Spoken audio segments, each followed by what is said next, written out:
Bridge के ऊपर steel पाइलॉन्स को खड़ा करना। एक एक स्टील पाइलॉन एयरबस A380 से भी 2 टाइम्स वजनी। और सबसे बढ़कर ये सारे टास्क उनको जमीन से कई 100 फुट ऊपर करने थे। इस काम के लिए दुनिया के best architect Lord Norman foster को हायर किया गया। ये ब्रिजेस की डिजाइनिंग में पहले ही दुनिया में अपना नाम बना चुके थे। इनका काम एक ऐसे ब्रिज को डिजाइन करना था जिसकी नजाकत तितली जैसी हो, लेकिन ये तितली हजारों टन वजन तेज हवाओं में भी झेल सके। इस डिजाइन में छोटी सी भी गलती किसी आफत का बायस भी बन सकती है। 2 सालों के बाद अभी लॉर्ड नॉर्मन फॉस्टर का डिजाइन ड्राइंग बोर्ड पर ही था कि उनकी रेपुटेशन को एक बड़ा झटका लग गया। कुछ सालों पहले उन्होंने लंदन का फेमस मिलेनियम फुट ब्रिज भी डिजाइन किया था। ईयर 2000 में जब इस ब्रिज को पब्लिक के लिए खोला गया तो सिर्फ इंसानों के चलने की वजह से ही ये ब्रिज बुरी तरह से झूलने लगा। इसके डिजाइन में एक बहुत बड़ा लेकिन छुपा हुआ नुक्स था। 1.5 सालों तक ब्रिज को दोबारा बंद करना पड़ा, जिसकी रिपेयर में एक्स्ट्रा 50 लाख पाउंड्स लग गए थे।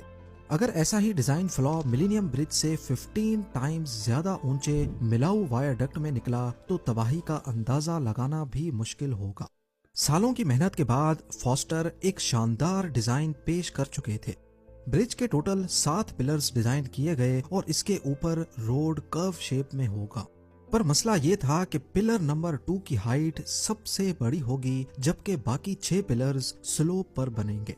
मसला सिर्फ इस अनोखे डिजाइन को पेपर से निकालकर हकीकत में बदलना ही नहीं था। कंस्ट्रक्शन टीम जिसने इस ब्रिज को बनाने की हिम्मत की थी, उनको सिर्फ 4 सालों की डेडलाइन दी गई। डेडलाइन के बाद हर एक दिन का फाइन $30,000 तय पाया था, यानी करीब 25 लाख रुपए हर गुजरते दिन का जुर्माना। अक्टूबर 2001 में मिलाऊ वायरडक्ट की कंस्ट्रक्शन का आगाज हो गया। ये ब्रिज 120 सालों के लिए बनाया जा रहा था।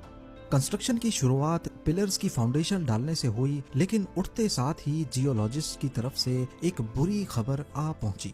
उन्होंने खबरदार किया कि इस एरिया के नीचे फ्रैक्चर्ड लाइम स्टोन है, जिसकी वजह से पत्थरों के बीच काफी खाली जगहें मौजूद हैं। इन कैविटीज में केव्स बनी है जहां बैक्टीरिया की एक यूनिक किस्म रहती है। ये ब्लू मोल्ड नामी बैक्टीरिया दुनिया की सबसे मशहूर रॉकफोर्ड चीज बनाने के काम आते हैं। पर जो चीज के लिए सबसे परफेक्ट है वो दुनिया के सबसे ऊंचे ब्रिज की फाउंडेशन बनाने के लिए नहीं। जियोलॉजिस्ट ने यहाँ ड्रिलिंग और एक्सकवेशन के दौरान लैंड स्लाइड्स का खतरा जाहिर किया। इन तमाम वार्निंग्स के बावजूद भी फाउंडेशन डालने का काम स्टार्ट कर दिया गया, लेकिन फिर वही हुआ जिसका डर था।